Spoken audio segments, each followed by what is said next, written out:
waxaan horta u mahad celinayaa ilaahay na khalqay oo maanta suurtageliyay inaan halkan isugu imaanno xafladan sharafta badan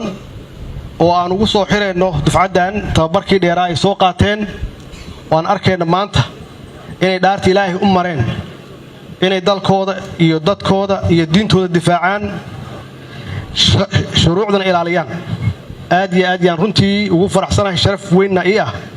inaan idinkala soo qayb galo oo aan xariga ka jarno oo aan maanta markhaati ka noqonno idinkoo dhammaystay 9 bilood oo tababar adag ah oo maanta aad diyaar u tihiin inaad dalkiina u adeegtaan oo aad difaacdaan aad iyo aad yaan idinku mahad celinaynaa qof walba oo hawshan ka soo qayb qaatay waxaa ladiin dhaariyay maanta oo ilaahay hortiisa aad ku marteen annaguna aan markhaati ka nahay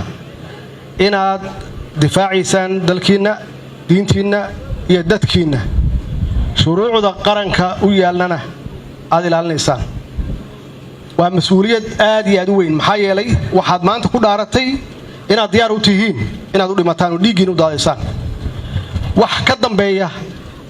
dambeeya ma jiro qof ku hibay naftiisa dalkiisa inuu ku bixiyo wax ka dambeeya ma laha taas runtii waxay ka turjumaysaa xaaladdan ku jirno oo laydinku dhaariyay inaad difaacdaan dalkiina markuu nabadda yahay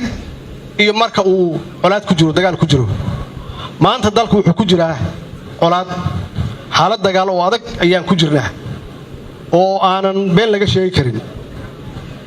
waxaa loo baahan yahay marka inaan isu diyaarinno dalkan siduu nabad ku noqon lahaa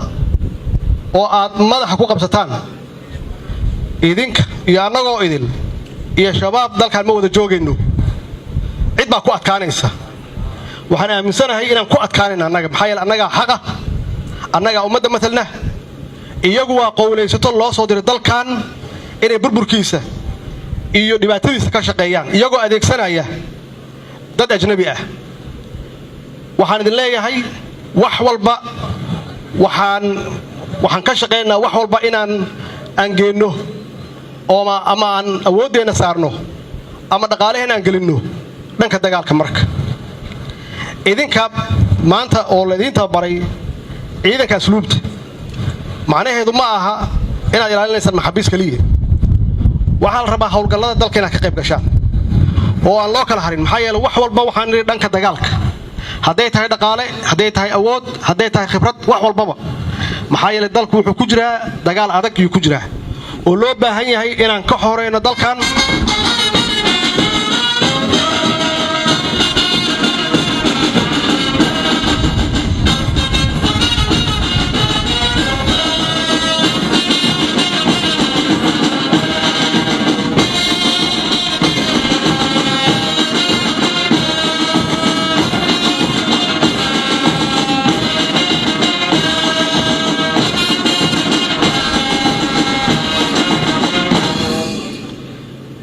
inaan ka horeyno qolooyinkan horarka ah oo dhibka ummadda Soomaaliyeed ku haya oo aan u naxaynin caruur iroole dumar cidna aan u naxaynin oo diinteenii suubanayd oo wanaagsanayd oo muqaddaska ahayd magac xumada u sameeyay waajib waxaan ugu ah marka kulligeen inaan u istaagno sida caalamka kale dalkan inuu noqdo dal nabada waxa ka dhigi kara nabad waa idinka waa annagoo idil way qof gaar ah oo loo qoray dalka inuu nabad ka dhigo ama dhiiggiisa u huro ama u dhinto qof gaar ah ma jiro kulligeen waxa naga saaran waajibaad hadduu yahay shacab iyo hadduu yahay ciidan nooc walbaba dagaalkan aan ku jirno kulligeen waa ka wada qaybgalaynaa idinkaan ugu horeeya oo ka qaybgalaya maxaa yeelay xagee xabsiga ku ilaalinaysaan haddii dalkii uusan nabad ahayn waxaa loo baahan yahay in dalka aan ka horeyno qolooyinkan dhibka ku haya oo nagu soo duulay oo nabadeenna iyo horumarkeenna ka soo horjeeda caruurteenna iyo guryaheenna iyo caa'iladeenna aan ka ceshano yaa loo baahan yahay taasna waa taad maanta ku dhaarateen oo ilaahay hortiisa aad kitaabka gacanta ku saarteen oo naftiina u hibayseen annaguna ballan ilaahay waxaan ugu ah inaan idin hor soconno inaan idin garab soconno shacabka Soomaaliyeed ee idin daba socdaan maxaa yeelay waxaa dal xoreeya dad wadaniyiina oo dalka la jecel ka hayso ka naxaya shacabka Soomaaliyeed waa u istaageen maanta waa u istaageen dalkooda inay difaacdaan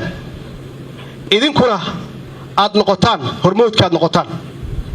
idinka annagana wax walba oo awoodeena ah inaan raahno dhanka dagaalka weey oo aydan waayin wax alla wixii loo baahan yahay haday noqoto qalab haday noqoto agab wax kasta oo loo baahan yahay si loo guuleysto oo dalkan loogu soo dabaalo nabad inaan sameeyno waana waxaan ku qasbanahay waana waxaan u wada dhaaranay kulligeen oo gacanta u saarnay insha Allah waa guuleysanayna waxa loo baahan yahay kaliya inaan adkaysano xoogaa yar inaan adkaysano waan u dul qaadana dibka maxaa yeelay hadii aan dibkan loo dul qaadan oo qolooyinkan dibka Soomaaliya ugu yimid aan la iska qaban waxay noqonaysaa dhiig iska socda oo aan dhamaan dhibaato iska socota oo aan dhamaan ma yeelino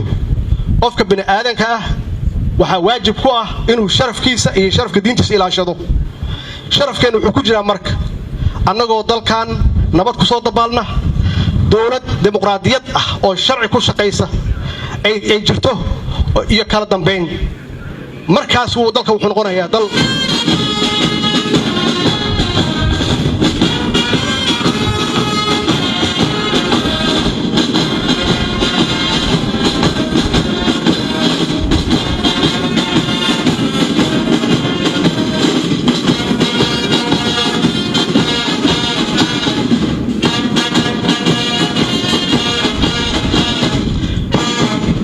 marka nabad la helo yaa laga shaqeyn karaa horumarku markuu bilowdo waxa weeye waa dal mustaqbal leh macnaheedu ay tahay idinkuna mustaqbal leedihiin caruurtiina mustaqbal leedahay waxaan u shaqeynayna waa caruurta aan awoowaha iyo ayaha u nahay weey waxaan u shaqeynayno ma aha caloosheenna ma aha sidaas darteed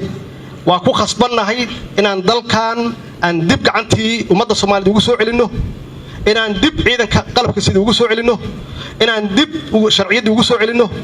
inaan dib maxaan ku raahdaa dimuqraadiyadii aan ka ballanay oo ahayd qof iyo codkiisa aan dib ugu soo celinno aasaas waxa u ah in la xoreeyo in nabad la keeno in maamul wanaagsan dalkan uu helo intaas aasaas u ah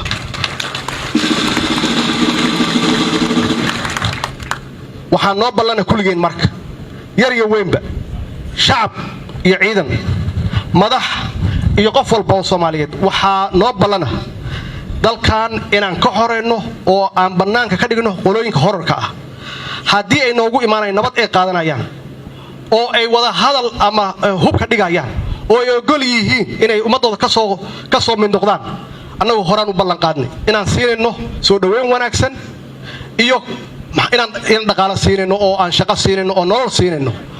iyagoo dib dadkooda ugu soo noqonaya oo ka ilaalinaya dhimashada iyo dhaawac iyo burburka ka ilaalinaya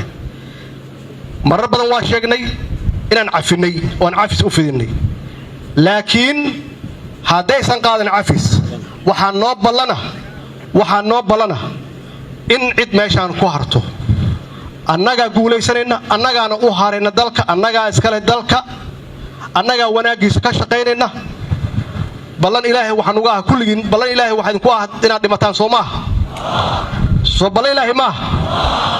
annagana ballan ilaahay waxaan uga ah wax alla wixii loo baahan yahay oo dhanka dagaalka inaan la diyaar garoono wassalaamu calaykum wa rahmatullaahi wa barakaatuh